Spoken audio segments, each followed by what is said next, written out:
محترمہ، آپ جس طرح پہلے ہمارے لیے قابل عزت تھی، اسی طرح عزت احترام آج بھی آپ کا ہے. لیکن آپ کے سوات کے وزٹ کے دوران میں آپ سے چند سوال کرنا چاہتا ہوں.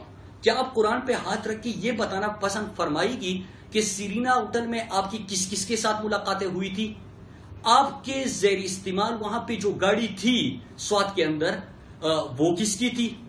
آپ کے لیے جو دعوتیں ہوئی وہ دعوتیں کیا کسی جماعت کے اہم رہنماؤں اور ان کے عہدیداروں کے گھر نہیں تھی؟ اور کس کا پی اے تھا جو آپ کے وزٹ کے دوران آپ کے ساتھ رہا؟ تو یہی سوال ہے، کیا اس کے بعد بھی آپ یہ کہے گی کہ امیر مقام اور نون کے ساتھ آپ کا کوئی رشتہ، کوئی رابطہ، کوئی تعلق نہیں ہے؟ کیا اس کے بعد بھی آپ کہے گی کہ کوئی سیاسی عزائم اور اس کے پیچھے کوئی سازشیں نہیں ہیں؟ تو یہ ہمارے چند سوال ہیں، اس کے بھی جواب چاہیے.